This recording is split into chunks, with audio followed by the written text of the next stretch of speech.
Hello and welcome to Wake Up and Smell the Mic Q's review for Thursday, June 29th, 2023. It's now the 28th at 5:39 p.m. Central Time. We start off in the daily QQQ chart in DeMark, looking back to the October low. I'll zoom into the current area now. The Q's daily chart high went right up to the combo sell risk level here at 366.68, high of 366.52. It backtracked a little bit but had a pretty good close as Micron beat the earning estimates, and I'll tell you, they're pretty junky, so they didn't do as bad as they thought they would on the bottom line, and they beat on the top line, which wasn't very impressive, but that certainly sent technology into a tizzy after hours. And in the aftermarket hours, the Q's is up to 365.48, a 1/4% gain since it was a close. And there's something to be said for going as high as fast as you can, as it will stay away from the momentum down levels. So the further it gets above this level, the better. But nothing could become qualified or confirmed. It could just look like this, just up, up, up like that, or down, down, down like that. And it would be hard to get either one of these qualified, let alone confirmed. So let's see what happens. It looks like the conversion line stopped the Q's in the regular trading session, but it's above that in the aftermarket hours, and it poked its nose above it during the regular session a little bit too, and then closed a little bit below it. So for the 29th, if it can stay above the conversion line, it could become support. So the propulsion momentum up for 50% and 100% was not confirmed today. It was qualified yesterday, but we had an open below the close from the 27th, so that ends it right then and there. So now if it decides to just keep blasting up and using the conversion line as support, the 50% propulsion exhaustion up will be resistance, 369.90, and that would put it slightly above the aggressive sequential sell risk level at 368.19 and the variable aggressive sequential sell risk level 2.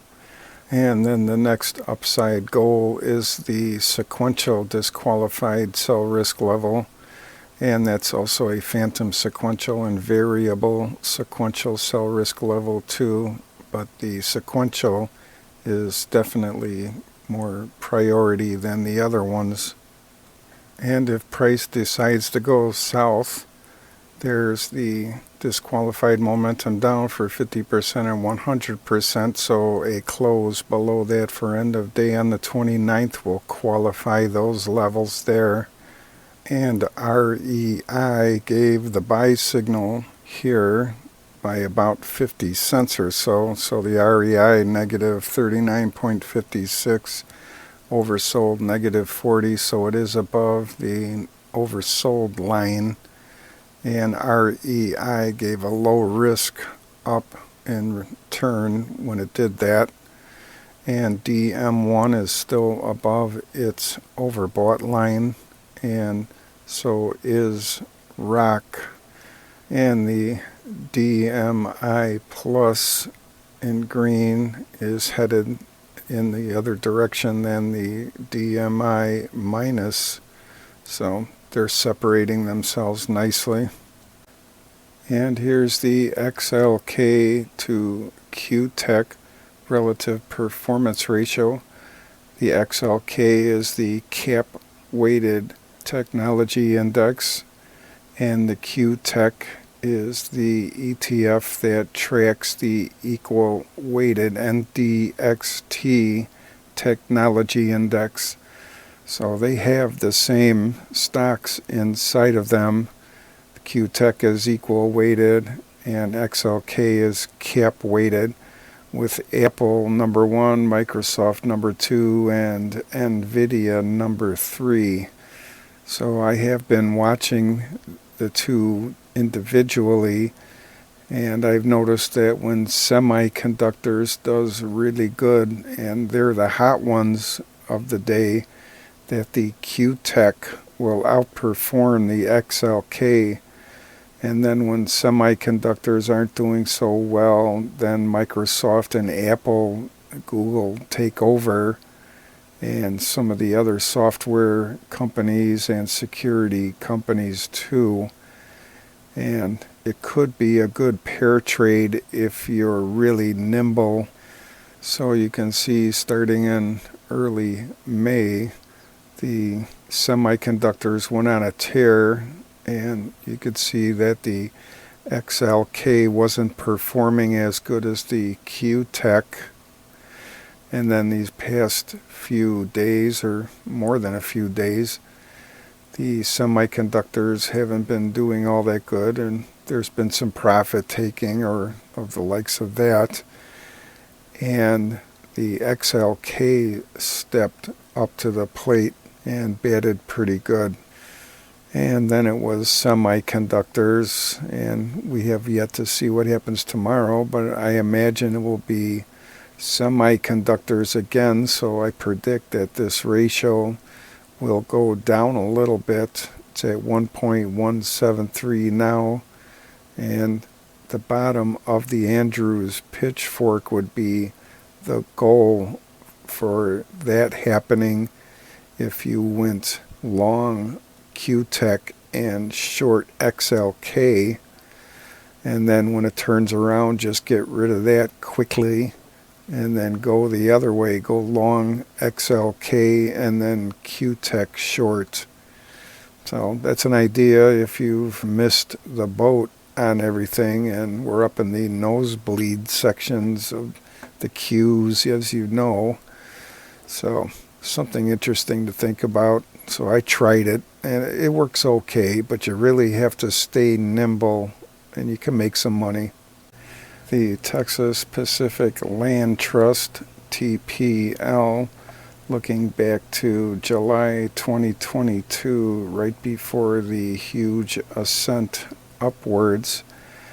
And we're looking at this in the CBOE BZX, which I believe has different opening and closing prices. I'm not sure how that works, but the indicators are a lot different in the NYSE.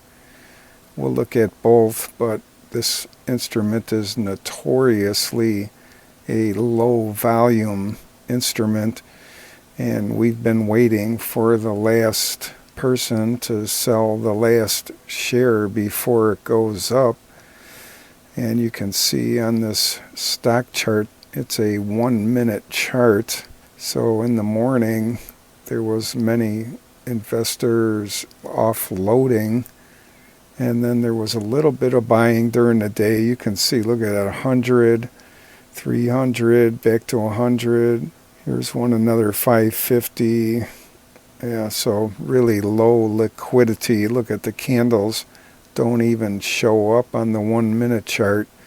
So early in the morning right here, these red candles, or bars showing volume, I should say. This could have been the last shares getting dumped by the last investor. Let's take a look at the DeMark indicators. I'll zoom into the current area now. So you can see in the CBOE BZX that the combo cluster has printed the 13, also the sequential cluster. So this is what we're waiting for, is for this to happen after all the other ones here. However, let's go take a look at the NYSE. So the NYSE exchange shows it on the combo cluster by countdown 11 and the sequential cluster on the by countdown 8. So there's a big difference between the closes and the opens. I'm not exactly sure how it works. It might be a little bit delayed in the CBOE BZX, meaning they close trades earlier than the NYSE and opening a little bit earlier too, I believe. I'm just not sure. Let's go back to the CBOE BZX. So in the BZX, the combo cluster gave a disqualified buy risk here, 1242.12, and the sequential cluster from over here is right near there at 1242.83.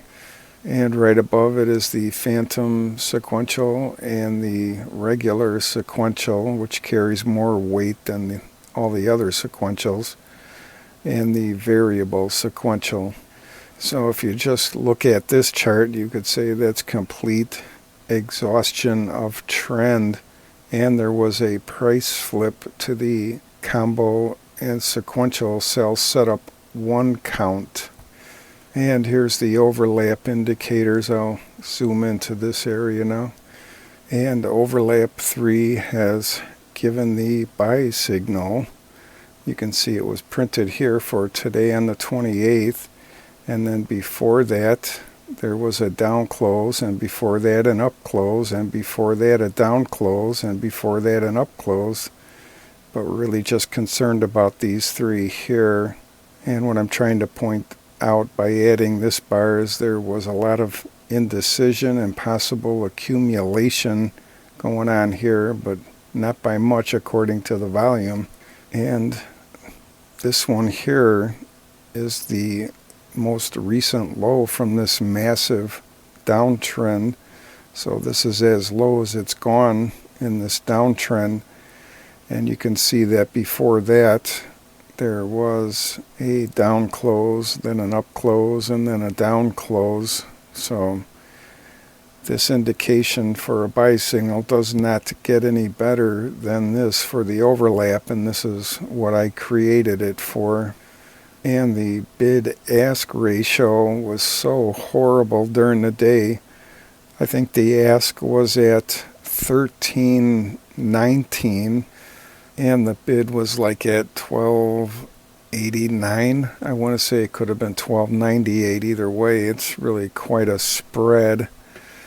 So what I did is started at the closing price, which was like at 13.03, like right here, just about where it was at, and started going up by $1, and then it got hit at 1309.67 or something, 1309, and I actually bought one.